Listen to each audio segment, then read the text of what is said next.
ये लड़का जो पकौड़े की दुकान चला रहा है, क्या लगता है वो मेहनत करके आखिर कितना अमीर बन सकता है? शायद ये आगे चलकर एक बड़ा सा रेस्टोरेंट खोल ले, या हो सकता है कि पैसे कमाकर एक बड़ा 2 मंजिला मकान बना ले। इससे ज्यादा क्या ही कर लेगा ये, है ना? आप भी शायद यही सोच रहे होंगे। लेकिन दोस्तों, यही वो लड़का है जो आगे चलकर पूरे भारत का सबसे अमीर आदमी बना। नाम है धीरूभाई अंबानी। तो आखिर कैसे एक पकौड़े बेचने वाले इस गरीब लड़के ने 75,000 करोड़ रुपए की टर्नओवर वाली कंपनी बनाई? आज के इस वीडियो में हम इन डेप्थ स्टोरी जानने वाले हैं। हाँ, हो सकता है कि ये वीडियो हमारे चैनल पर अपलोड होने वाले जनरल वीडियो से थोड़ी बड़ी हो, लेकिन मैं 100% दावे के साथ कह सकता हूँ कि अगर आपने इस वीडियो को पूरा देख लिया तो फिर ये आपकी लाइफ में जरूर बदलाव लेकर आएगा।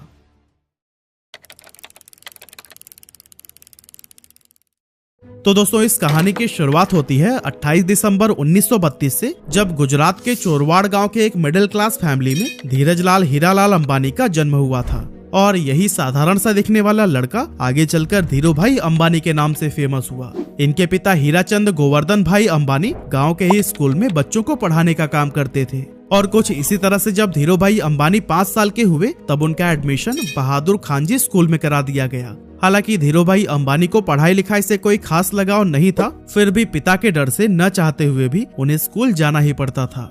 अब क्योंकि हीराचंद जी के कुल 5 बच्चे थे और जैसे जैसे वो बड़े हो रहे थे, उन्हें स्कूल की सैलरी से घर चलाने में काफी प्रॉब्लम होने लगी थी।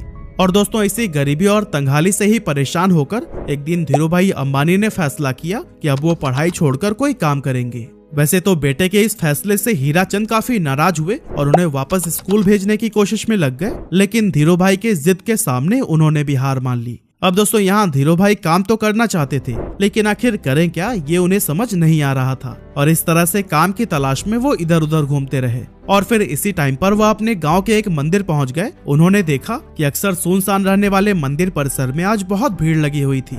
जब पता किया तो मालूम पड़ा कि यह भीड़ हर साल फरवरी के महीने में किसी प्राचीन मान्यता की वजह से लगती है। अब इतनी बड़ी संख्या में श्रद्धालुओं को देखकर धीरूभाई ने सोचा कि यहाँ खड़े खड़े इन लोगों को भूख तो लगती ही होगी, क्यों न इस मौके का फायदा उठाकर यहाँ पकौड़े बेचे जाएं। और दोस्तों, अभी तक धीरूभाई को उनके पिता की तरफ से जो भी थोड़ी बहुत पॉकेट मनी मिलती थी, वो उसे एक गुल्लक में जमा कर देते थे। लेकिन अब उस गुल्लक को तोड़ने का समय आ चुका था। उन्होंने बिना किसी देरी के गुल्लक तोड़कर पैसे निकाला, उससे ठेला खरीदा और मंदिर के पास ही पकौड़े बेचने लगे। अब दोस्तों, इस धंधे से उन्हें शुरुआत में तो बहुत प्रॉफिट हुआ, लेकिन कुछ समय के बाद जब श्रद्धालुओं की संख्या कम होने लगी तो फिर उनकी आमदनी भी लगभग न के बराबर रह गई। ऐसे में उन्हें लगा कि अब यहाँ पर समय बर्बाद करने से कोई फायदा नहीं, इसीलिए उन्होंने अपना ठेला बेच दिया और सारे पैसों को बैंक में जमा करा दिया। आगे चलकर वो फिर से किसी काम की तलाश में लग गए और फिर उस दौरान उन्होंने देखा कि बहुत सारे लोग यमन में काम करने के लिए जा रहे हैं और आज से पहले जो भी वहाँ पर गए थे उनकी फाइनेंशियल कंडीशन काफी बेटर हो गई थी। लेकिन इसके पीछे की वजह क्या थी, इसका जवाब ढूंढने पर धीरूभाई अंबानी को पता चला कि यमन में इंडिया से कई गुना ज्यादा पैसा बनता है। इसीलिए धीरूभाई अंबानी 1950 के दौरान महज 17 साल की उम्र में अपने बड़े भाई रमणिक लाल के पास में यमन चले गए। वहां पहुंचने के बाद से रमणिक लाल ने एबीसी कंपनी के पेट्रोल पंप पर धीरूभाई अंबानी को काम दिला दिया और यहाँ काम करते हुए उनकी सैलरी 300 रुपए हर महीने की थी। अब दोस्तों, इस पेट्रोल पंप पर काम करते टाइम धीरूभाई अंबानी लोगों को कई अलग अलग प्रमोशनल मेथड से इनकरेज करते थे कि वो ज्यादा से ज्यादा पैसों का पेट्रोल डलवाएं। अब दोस्तों, उनके ऐसा करने की वजह से पेट्रोल पंप का रेवेन्यू काफी ज्यादा बढ़ गया और उनके काम से खुश होकर उन्हें पेट्रोल पंप का मैनेजर बना दिया गया। अब क्योंकि प्रमोशन होने की वजह से पेट्रोल पंप पर काम करने के बाद भी धीरूभाई के पास काफी टाइम बच जाता था, तो ऐसे में उन्होंने सोचा कि इस खाली टाइम में क्यों ना एक जॉब कर ली जाए। और फिर ऐसा सोचकर वो एक जगह पर क्लर्क के तौर पर भी काम करने लगे। अब दोस्तों, हम इंडियन दुनिया के किसी भी कोने में क्यों ना चले जाएं, पर अपनी चाय की आदत को नहीं बदल सकते। और धीरूभाई को भी चाय पीना बहुत पसंद था। अब वैसे तो इसके लिए उनके पास 2 ऑप्शंस थे, या तो वो रोड साइड पर 10 पैसे की चाय पिए या फिर किसी 5 स्टार होटल में 1 रुपए की। लेकिन यहाँ पर धीरूभाई ने 1 रुपए वाली चाय को ही चुना, ताकि वो चाय की चुस्कियां लेते लेते आसपास के अमीर लोगों की बातों को सुनकर ये जान सकें कि आखिर वो ऐसा क्या करते हैं कि वो इतने अमीर हैं। ऐसे ही एक दिन जब वो चाय पी रहे थे, तभी उन्होंने अपनी बगल वाली टेबल पर बैठे 2 लोगों की बातें सुनी, जिसमें एक व्यक्ति दूसरे को बता रहा था कि क्या तुम्हें पता है, हमारे यमन में जो चांदी के रियाल के सिक्के चलते हैं ना, उनमें लगी चांदी की कीमत इस रियाल से भी ज्यादा है। यानी कि 100 रुपए के सिक्कों में 110 रुपए की चांदी है। अगर कोई इसे पिघला कर निकाल ले तो फिर उसके पास पैसे ही पैसे होंगे। अब वैसे तो ये अमीर लोग इस बात को बस मजाक मजाक में कर रहे थे, लेकिन धीरू भाई ने इसे सीरियसली ले लिया। उन्होंने एक मशीन खरीदी और फिर लाखों की संख्या में सिक्कों को पिघलाना शुरू कर दिया। जैसे जैसे धीरू भाई का यह काम आगे बढ़ा, मार्केट में सिक्कों की कमी होने लगी और गवर्नमेंट भी इस बात से परेशान थी कि आखिर ये सिक्के जा कहाँ रहे हैं। और दोस्तों, जब गवर्नमेंट ने इस बात की जांच के लिए इन्वेस्टिगेशन टीम बनाई, तब धीरू भाई अंबानी का नाम सामने आया। हालांकि जब तक पुलिस उनके ठिकाने पर पहुंचती, धीरू भाई सारे पैसे इकट्ठा करके वहां से इंडिया निकल चुके थे। ये साल था 1958 का, जब धीरू भाई वापस अपने घर पहुंचे और जब उनके पिता ने यह सुना कि वो नौकरी छोड़कर आए हैं, तो वो काफी ज्यादा नाराज हुए। रिश्तेदारों ने भी काफी क्रिटिसाइज किया, लेकिन फिर भी उन्होंने किसी की भी बातों पर ध्यान नहीं दिया। दोस्तों, यमन से वापस आकर कुछ समय गांव में बिताने के बाद उन्होंने कोकिला बहन से शादी कर ली और फिर उसके बाद अपना बिजनेस स्टार्ट करने के लिए मुंबई चले गए। 1958 में ही उन्होंने 50,000 रुपए की पूंजी के साथ रिलायंस कॉमर्शियल कॉर्पोरेशन नाम से ऑफिस खोला और मसालों का व्यापार करने लगे। कुछ समय के बाद उन्हें पता चला कि मसालों की बजाय अगर सूत का व्यापार किया जाए तो उससे ज्यादा फायदा होगा, लेकिन प्रॉब्लम ये थी कि उनके पास इस व्यापार के लिए पर्याप्त पैसे नहीं थे। इसीलिए उन्होंने अपनी कजन चंपकलाल दमानी के साथ मिलकर व्यापार करने का सोचा, जो पहले उन्हीं के साथ यमन में रहा करते थे। लेकिन जब उन्होंने इस इंडस्ट्री में एंटर करने की ट्राई की, तब उन्हें पता चला कि यहाँ पर व्यापारियों ने एक यूनियन बना रखा है और वो सभी मिलकर किसी भी नए व्यापारी को इस इंडस्ट्री में एंटर नहीं होने देते हैं। और अगर किसी को एंटर करना भी है तो उससे पहले यूनियन के लीडर से परमिशन लेनी पड़ती है। इस तरह से एक नए फील्ड में उतरना धीरू भाई अंबानी के लिए काफी चैलेंजिंग हो गया था। हालांकि काफी मेहनत मशक्कत के बाद उन्हें ये परमिशन तो मिल गई, लेकिन इसके बाद उन्हें पता चला कि वो जिन फैक्ट्रीज से सूत खरीद रहे थे, उन्होंने भी एक यूनियन बना रखा है और जिन्हें फाइनल प्रोडक्ट बेचा जाता था, उनका भी एक अलग यूनियन है।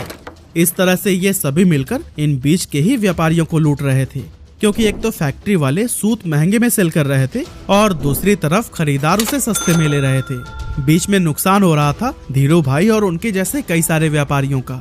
ये सब देखने के बाद धीरू भाई ने एक बहुत बड़ा स्टेप लिया और अपने यूनियन के सभी मेंबर्स को इकट्ठा करके यह डिसाइड किया कि हम सब फैक्ट्री से सस्ते में माल उठाएंगे और महंगे में बेचेंगे, ताकि हमें भी अपने हक का पूरा प्रॉफिट मिल सके।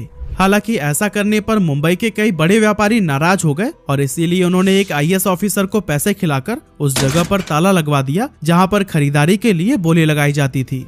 लेकिन दोस्तों, धीरू भाई अंबानी का दिमाग भी किसी से कम थोड़ी था। उन्होंने जब गोदाम में ताला लगा देखा तो अपना विरोध जताने के लिए यूनियन के मेंबर्स के साथ मिलकर अपना सारा माल उसी IAS ऑफिसर के घर के सामने रखवा दिया। अब कुछ ही घंटों में उस IAS ऑफिसर के घर पर बड़े ऑफिशियल्स आने वाले थे और अगर वो घर के सामने बिखरी हुई बोरियों को देख लेते तो फिर उन्हें IAS के हरकतों का पता लग जाता। इसी वजह से अपनी नौकरी को बचाने के लिए कुछ ही मिनटों के अंदर उस IAS ऑफिसर ने ताला खुलवा दिया और धीरू भाई समेत उन सभी व्यापारियों का कारोबार फिर से चल पड़ा।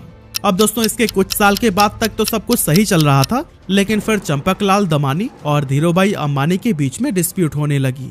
असल में दोनों का बिजनेस माइंडसेट बहुत ज्यादा अलग अलग था, इसलिए 1965 में चंपकलाल दमानी ने पार्टनरशिप खत्म करने की सोची और फिर दोनों अलग हो गए। 1966 में धीरू भाई अंबानी ने गुजरात के नरोदा में टेक्सटाइल मिल शुरू की और फिर यहाँ से उन्होंने कभी भी पीछे मुड़कर नहीं देखा।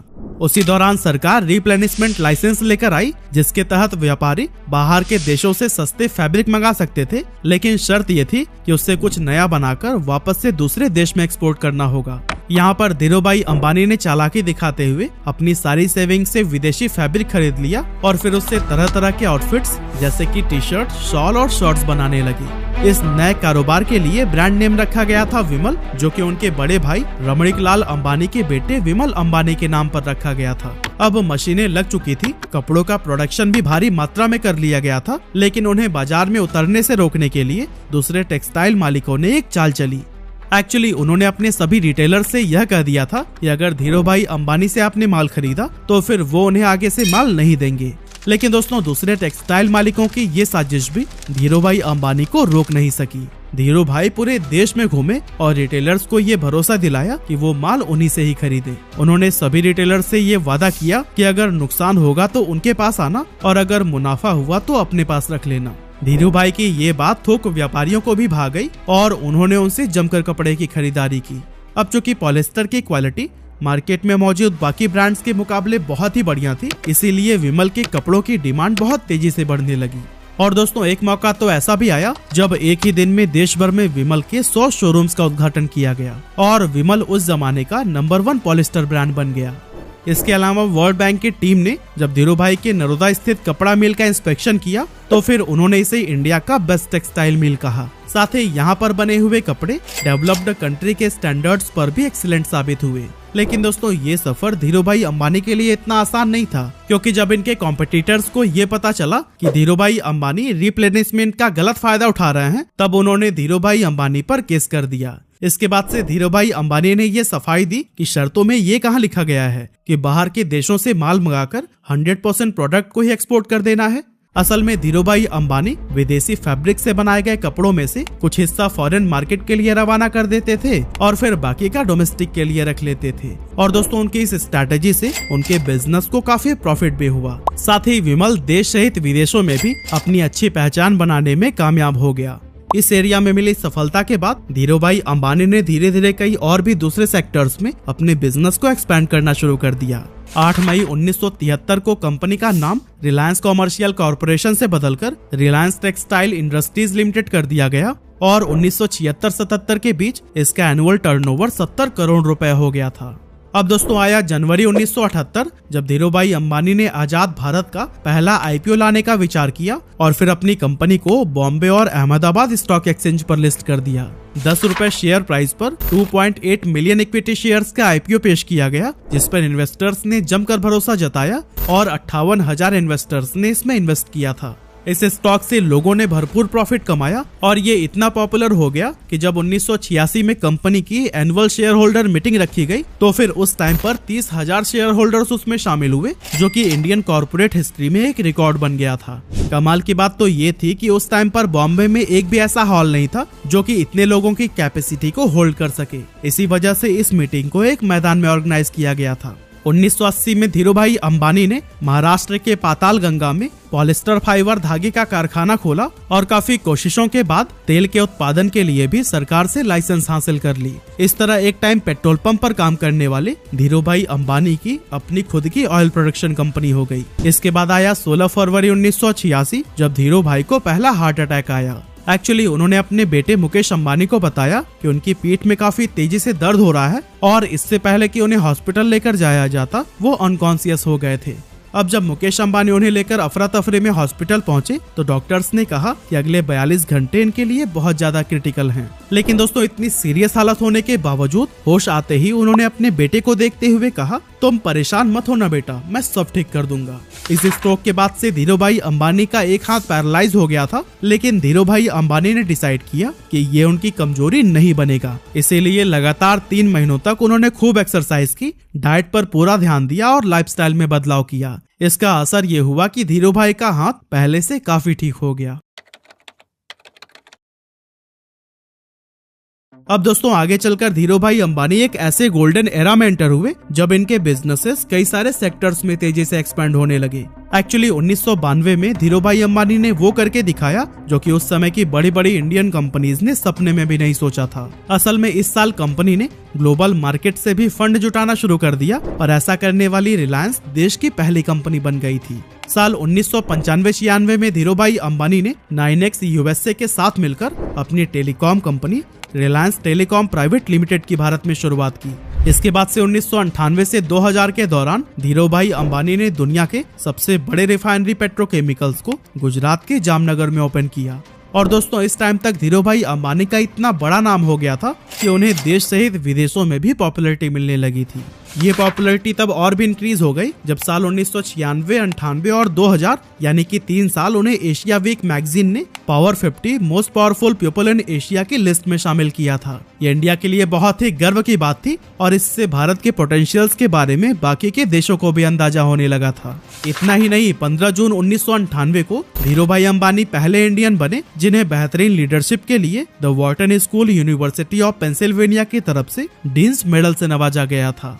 इसके अलावा 1999 में धीरू भाई अंबानी को बिजनेसमैन ऑफ द ईयर के अवार्ड से भी सम्मानित किया गया और 2001 में द इकोनॉमिक टाइम्स ने इन्हें लाइफ टाइम अचीवमेंट का अवार्ड दिया। और दोस्तों कहते हैं कि ये सब अवार्ड और सम्मान भले ही सिर्फ धीरू भाई अंबानी को मिले, लेकिन उनकी इस सफलता के पीछे उनकी वाइफ कोकिला बेन का भी पूरा हाथ था। एक्चुअली जब धीरूभाई अंबानी मुंबई शिफ्ट हुए थे तब उन्होंने कोकिलाबेन को इंग्लिश सीखने के लिए कहा था ताकि व्यापार में वो भी उनकी मदद कर सके। इसके अलावा धीरूभाई अंबानी जब भी कोई नया काम शुरू करने जाते थे तो फिर उस पर कोकिलाबेन का विचार जरूर मांगते थे। और दोस्तों इसी तरह के सपोर्ट और मेहनत का ही नतीजा है कि मसाले और पॉलिस्टर बेचने से शुरुआत करने वाले धीरूभाई अंबानी साल 2000 तक देश के सबसे अमीर लोगों में शुमार हो चुके थे। उन्होंने 350 स्क्वायर फीट के कमरे से अपने बिजनेस की शुरुआत की थी और फिर देखते ही देखते रिलायंस देश की टॉप कंपनीज में गिनी जाने लगी। कहा जाता है कि अपने सपने को पूरा करने के लिए अंबानी बेहद डिसिप्लिन्ड लाइफ जीते थे। उन्होंने अपने काम करने के घंटे भी तय कर रखे थे और कभी भी 10 घंटे से ज्यादा काम नहीं करते थे। लेकिन पहले हार्ट अटैक के बाद से उनकी तबीयत लगातार खराब रहने लगी थी, जिसके चलते उन्हें हर थोड़े दिनों में ही हॉस्पिटल्स का चक्कर लगाना पड़ता था। लेकिन दोस्तों फिर आया 24 जून 2002 का वो दिन जब धीरूभाई अंबानी को फिर से एक डेडली स्ट्रोक आया और उन्हें मुंबई के ब्रीच कैंडी हॉस्पिटल में एडमिट कराया गया। यहाँ पर डॉक्टर्स ने बहुत कोशिश की लेकिन लगातार ट्रीटमेंट के बाद भी उनकी हालत में कोई सुधार देखने को नहीं मिला और इसी वजह से आखिरकार 6 जुलाई 2002 को 69 साल की उम्र में उन्होंने दुनिया को अलविदा कह दिया और अरबों का साम्राज्य अपने बेटों के लिए छोड़ गए। जिस समय उनकी मृत्यु हुई थी उस समय कंपनी का टर्नओवर 75,000 करोड़ रुपया हो गया था और ग्लोबल फॉर्चून 500 लिस्ट में भी रिलायंस ने अपनी जगह बना ली थी। कमाल की बात तो यह है कि इतनी दौलत और शोहरत हासिल करने के बाद भी उन्होंने एक बहुत ही साधारण जीवन जिया और अपनी रूट्स को कभी नहीं भूले।